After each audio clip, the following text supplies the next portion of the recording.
न्याय विषय को लेकर के प्रवर्तित इस पाठ्यक्रम में, जिसका नाम है प्राचीन न्याय का आधार, इसके अंतर्गत प्रमाण परीक्षा का प्रकरण चल रहा है। आपको विदित है कि प्रमाण 4 प्रकार के होते हैं: प्रत्यक्ष, अनुमान, उपमान और शब्द। इन 4 प्रमाणों में पूर्व प्रकरण में प्रत्यक्ष की परीक्षा तथा अनुमान की परीक्षा हो चुकी है। अवशिष्ट शब्द तथा अनुमान, इनके परीक्षा का प्रकरण चल रहा है। इसके पूर्व में हम अनुमान का क्या लक्षण है, अनुमितिकरणम अनुमानम, अनुमिति नामक प्रमा का जो करण है उसे अनुमान कहते हैं। अनुमान के कितने भेद हैं, इसका भी वर्णन स्वार्थानुमान, परार्थानुमान और पूर्ववत, शेषवत और सामान्यतो दृष्ट।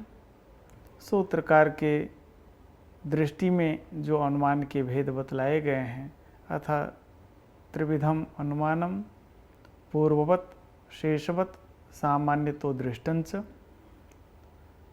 इस तरह से अनुमान भेद का भी निरूपण किया गया। अनुमान के जो अंग हैं, उस अनुमान के अंगों की भी चर्चा हुई और अंत में अनुमान की परीक्षा, अनुमान को प्रमाण माना जाए या नहीं माना जाए, इस पर एक चर्चा हुई।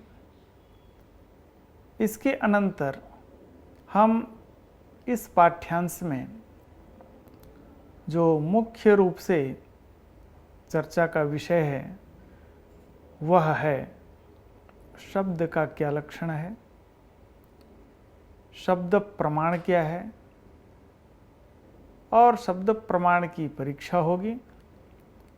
सर्वप्रथम शब्द का लक्षण पुनः एक बार आपके सामने, जो कंठ तालवाद्य विघात से उत्पन्न हो उसे हम शब्द कहते हैं।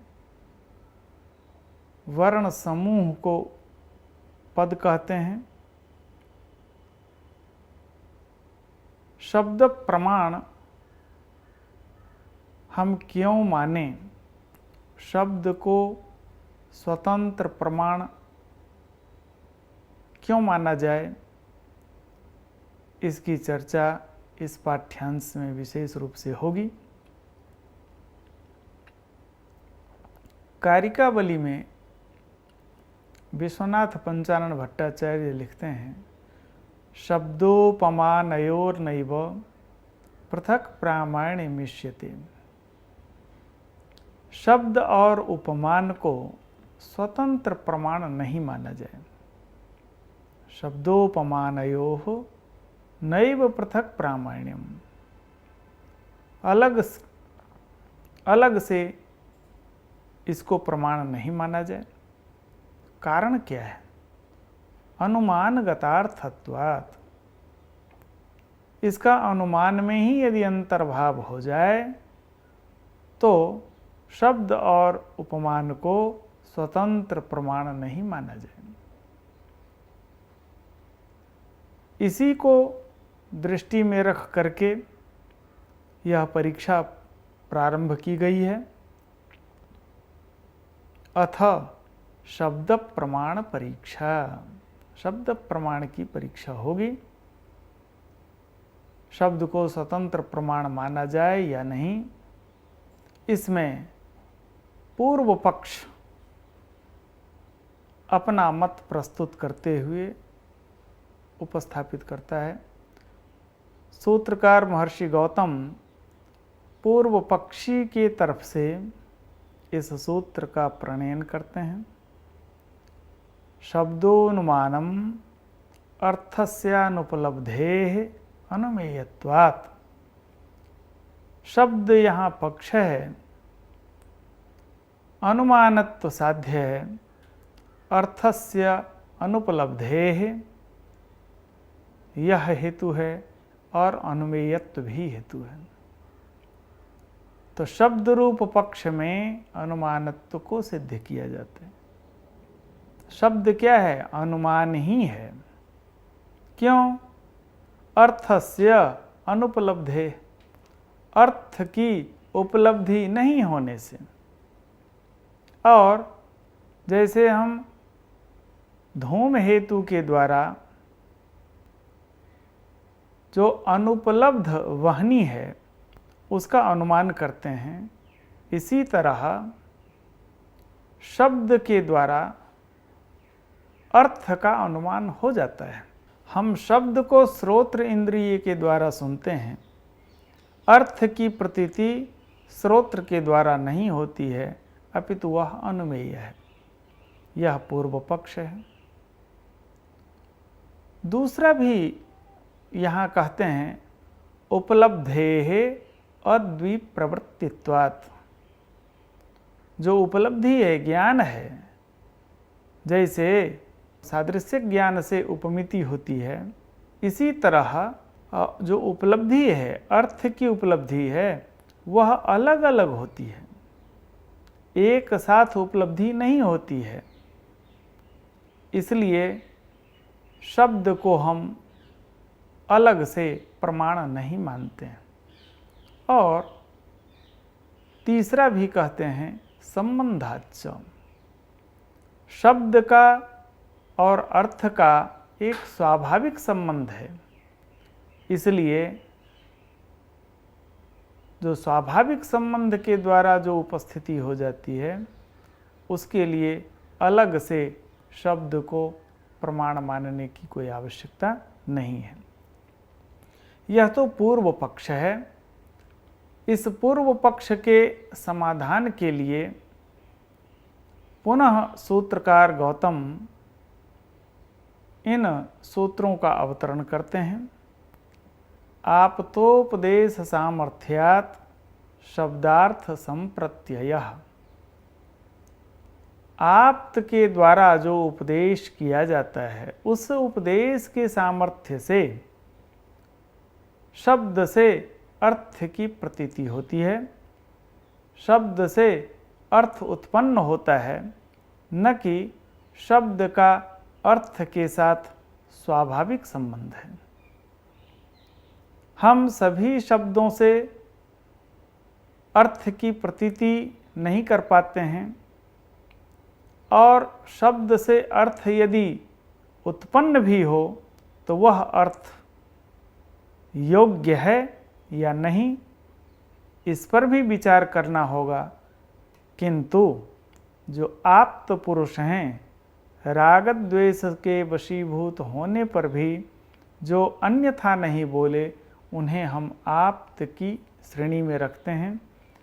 तो आप्तोपदेश के सामर्थ्य से शब्द से अर्थ की प्रतीति होती है। एतावता शब्द को स्वतंत्र प्रमाण माना जाए। यह जो कहा गया कि शब्द का अर्थ के साथ स्वाभाविक संबंध है, इसका खंडन करने के लिए एक सूत्र का अवतरण होता है। पूर्ण प्रदाह पाटनानुपलब्धेश्च संबंधा भावः। पूर्ण ऐसा शब्द का उच्चारण हो, प्रदाह शब्द का उच्चारण हो और पाटन शब्द का उच्चारण हो, तो सद्यः अर्थ की उपलब्धि नहीं होती है।